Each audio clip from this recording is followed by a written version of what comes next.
Où trouver tous les produits 100% Outre-mer? Chez Tropique Marché à Saint-Ouen. Les fruits et légumes et toutes les spécialités salées et sucrées servies avec bonne humeur par une équipe exclusivement ultramarine. Retrouvez l'ambiance et le goût du pays chez Tropique Marché à Saint-Ouen-sur-Seine et sur tropiquemarché.com. Martinique Actualité.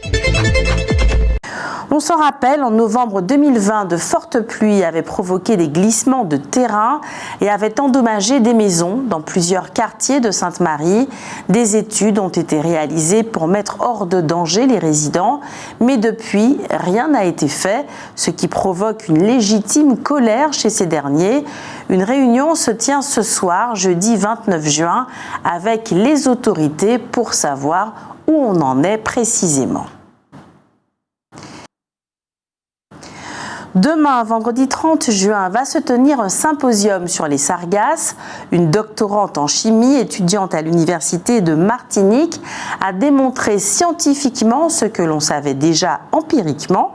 Les sargasses s'attaquent à tous les métaux et notamment au cuivre, réputé être pourtant particulièrement résistant. Le symposium de demain sera consacré à leur influence sur la santé. L'objectif de cette mobilisation, c'est de faire reconnaître par le gouvernement que les sargasses constituent une catastrophe naturelle, ce qui ouvre le droit à des dédommagements. Des déchets ont été enfouis il y a plusieurs années à Lens-Charpentier dans la commune de Sainte-Marie, mais la mer, de plus en plus agressive, est en train de déterrer ces déchets qui, de toute évidence, avaient été enfouis trop près des plages. On les retrouve donc dans l'eau désormais. Les autorités sont en train de rechercher des solutions. Demain, vendredi 30 juin à 18h, l'ethnologue Thierry Létang donnera une conférence sur l'arrivée en Martinique des hindous en provenance des villages tamouls du sud de l'Inde. Du 5 au 9 juin, l'ADI, l'Association pour le droit à l'initiative économique, s'était mobilisée en Martinique et publie une étude inédite pour libérer l'entrepreneuriat des jeunes. Selon elle, en effet, de plus en plus de jeunes ont envie d'entreprendre, mais beaucoup trop y renoncent encore, faute de moyens et d'informations. Dès lors, l'ADI organise du 5 au 9 juin une quinzaine d'événements partout en Martinique pour ouvrir l'entrepreneuriat aux jeunes et publie une étude inédite pour mieux comprendre les mécanismes de ce qu'elle appelle un gâchis d'initiative. Selon l'ADI, les 3/4 des jeunes sont concernés par la création d'entreprises, soit parce qu'ils en ont envie, soit parce qu'ils l'ont déjà fait. Ce choix de vie professionnelle est motivé essentiellement par un besoin d'indépendance et la volonté de s'épanouir tout en gérant son temps de façon autonome. Mais, curieusement, dans le même temps, l'ADI observe que, citons-la, cette envie d'entreprendre ne signifie cependant pas nécessairement un rejet des formes de travail traditionnelles. Les jeunes sont en effet plus nombreux à envisager de cumuler ou alterner salariat et entrepreneuriat qu'à souhaiter se dédier uniquement à l'entrepreneuriat. Pour un jeune sur deux, la vie professionnelle idéale inclut une expérience entrepreneuriale sans exclure le salariat. Notons qu'il y a bien d'autres études qui ne décrivent pas les jeunes de cette façon-là. Ils parlent de jeunes qui veulent bien travailler, mais à condition d'avoir coûté une autre vie. Ils veulent, comme ils disent, profiter de la vie. Ce n'est pas en cumulant la gestion d'une micro-entreprise et un emploi salarié que l'on peut le mieux profiter de la vie.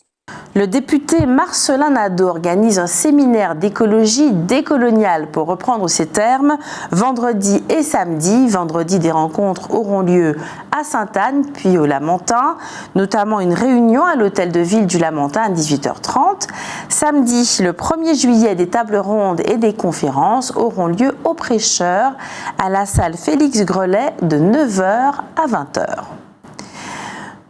Dans le cadre de la fête de la musique, le centre hospitalier Maurice Despinois a offert à ses patients un moment de détente autour de la musique et de jeux à la cantine scolaire de Ducos, un moment que chacun a beaucoup apprécié. Fournir à son employeur un faux certificat médical constitue un véritable délit pénal. Le salarié s'expose à une peine de 3 ans de prison et 45 000 € d'amende pour faux et usage de faux, conformément à l'article 441.1 du Code pénal.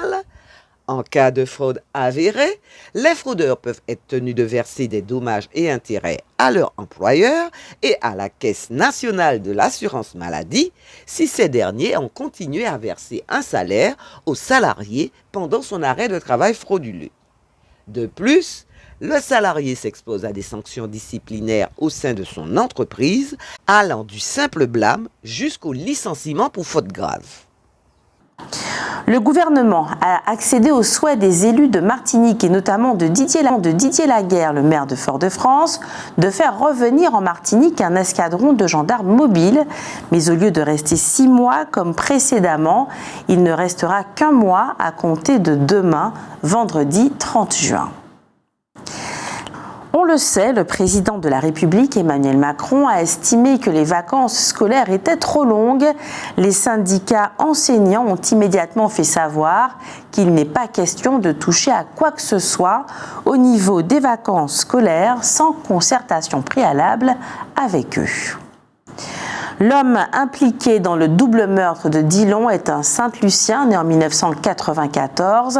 Rappelons que c'est dans notre zone géographique que se trouve le pays réputé le plus criminogène du monde, la Jamaïque. Curieux paradoxe, car c'est aussi le pays du reggae, c'est-à-dire du peace and love. Nos anciens diraient parole en bouche, pachage. Afin d'améliorer le recouvrement des amendes, Emmanuel Macron a demandé au ministre de l'Intérieur de préparer un décret qui devrait paraître d'ici quelques semaines. Le paiement des amendes forfaitaires pour consommation de drogue doit pouvoir être immédiat par carte bancaire ou en liquide. C'est ce qu'a affirmé Emmanuel Macron, le président de la République, estimant inacceptable que seuls 35% de ces amendes soient effectivement réglées. Le chef de l'État précise avoir demandé au ministre de l'Intérieur de préparer un décret d'ici quelques semaines.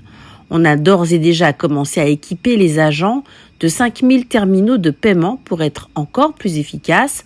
Auparavant, les petits délits n'étaient pas suivis de conséquences et classés sans suite. Désormais, une amende forfaitaire a été mise en place. Elle peut aller jusqu'à 2 500 €. Cependant, avec les règlements possibles par télépaiement, entre 45 et 60 jours en moyenne, le taux de recouvrement n'est pas suffisant, d'où les mesures prises actuellement pour un paiement plus rapide des amendes. La justice a donc prononcé un non-lieu dans l'affaire du chlordécone, ce qui a provoqué la colère des Martiniquais et des Guadeloupéens. C'est sans doute pour tenter de l'apaiser que le gouvernement a pris des mesures pour venir en aide à tous ceux qui ont été victimes de ce pesticide, tant sur le plan personnel que sur le plan professionnel. C'est ainsi que les marins-pêcheurs seront indemnisés, ainsi que les éleveurs de bovins. On observera que certaines voix se sont élevées pour protester contre l'indemnisation des éleveurs de bovins au prétexte qu'ils étaient pour l'essentiel les héritiers de ceux qui ont utilisé le chlordécone tout en sachant qu'il s'agissait d'un produit nocif. Et c'est justement ce débat-là que semble vouloir éviter le gouvernement. On le sait, le porc est le poumon de la Martinique, on l'a déjà connu par le passé. Il suffit d'une grève des dockers pour pratiquement mettre notre pays à l'arrêt.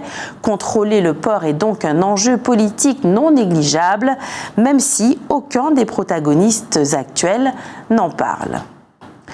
De nombreuses listes dites citoyennes se sont présentées lors des élections municipales de 2020.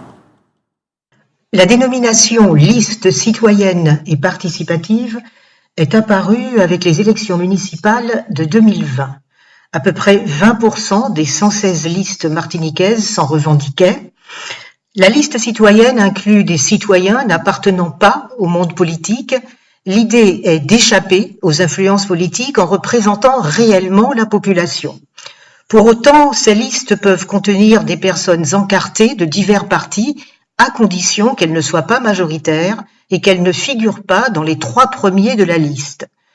Malgré ces précautions, dans ce cas, la liste échappe difficilement cependant aux influences des partis et aux jeux politiques.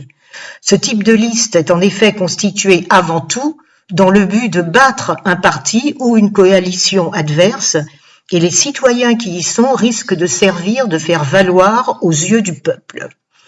3 ans après leurs élections, on constate que les équipes élues en tant que listes citoyennes et participatives ont eu des destins très hétérogènes, puisque dès le départ, certaines ont gagné en toute autonomie, quand d'autres ont dû fusionner avec des listes d'initiatives partisanes.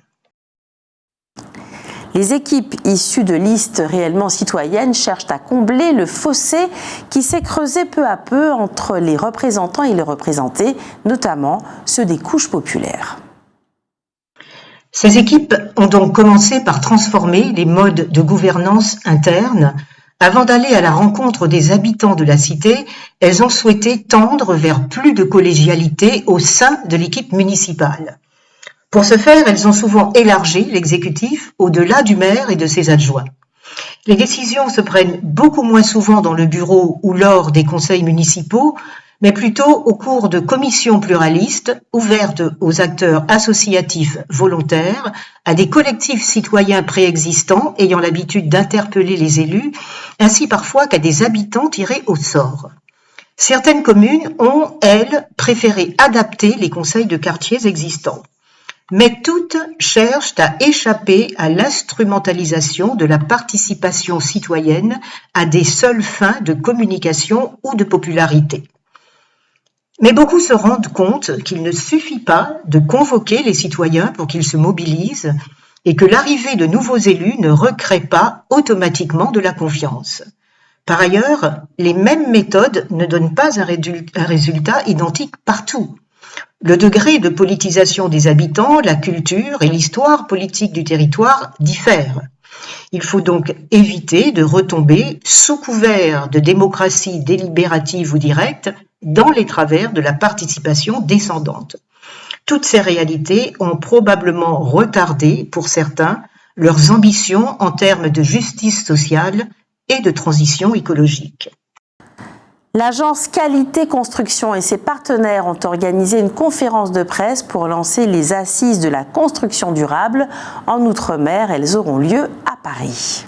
Outremernews.fr, le site de l'actualité Outre-mer, 24 heures sur 24 et 7 jours sur 7. Retrouvez la chaîne Outremer News sur YouTube.